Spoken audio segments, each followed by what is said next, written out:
আসসালামু আলাইকুম ওরহমতুল্লাহ। সুপ্রিয় শিক্ষার্থীবৃন্দ, আশা করি তোমরা সবাই ভালো আছো। এই ভিডিওটা তৈরি করছি সপ্তম শ্রেণীর শিক্ষার্থীদের জন্য।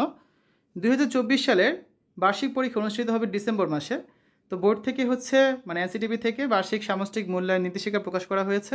আজকের ভিডিওতে আলোচনা করব সপ্তম শ্রেণীর ইতিহাস ও সামাজিক বিজ্ঞান বার্ষিক পরীক্ষার সিলেবাস এবং মানবন্টন নিয়ে। ঠিক আছে, প্রথমে তোমাদের পরীক্ষার সিলেবাসটা দেখে নেওয়া যাক।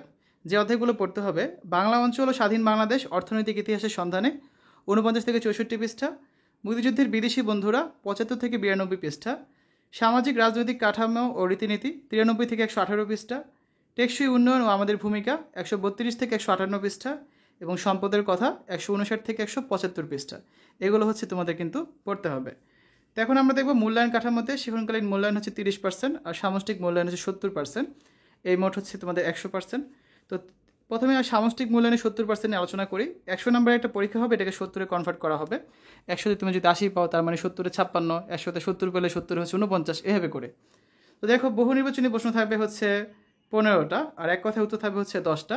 এই মোট 25 নাম্বার তোমাদের। এই জন্য সময় পাবে কত? 30 মিনিট। তারপর সংক্ষিপ্ত প্রশ্ন থাকবে 10টা, 2 করে 20। রচনামূলক প্রশ্ন দৃশ্যপটবিহীন থাকবে 3টা, 5 করে 15। আর রচনামূলক প্রশ্ন দৃশ্যপট নির্ভর থাকবে 5টা, 8 করে 40। তো প্রতিটা প্রশ্নে আবার 2টা অংশ থাকবে, 3 আর 5, এই মোট 8 নাম্বার। এভাবে করে মোট 5টা প্রশ্ন থাকবে, 40 নাম্বার। ঠিক আছে, তাহলে কত এখানে? 25 আর 20 45, 45 আর 15 60, 60 আর 40 100। এই 100 নাম্বারের পরীক্ষাটা হবে এই 30 মিনিট আর 2.5 ঘন্টা, মানে মোট 3 ঘন্টাতে। আর এটাকে 70-এ কনভার্ট করা হবে।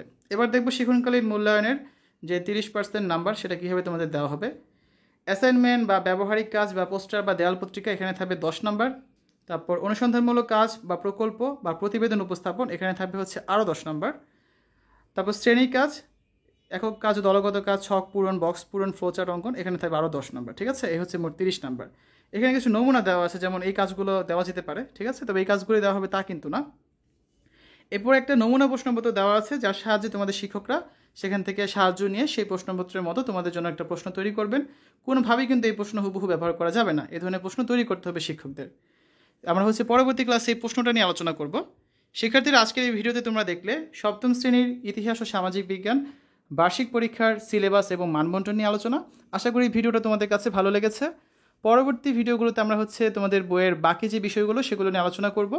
তো সকলকে সেই ভিডিওগুলো দেখার আমন্ত্রণ জানিয়ে আজ বিদায় নিচ্ছি। আল্লাহ হাফেজ।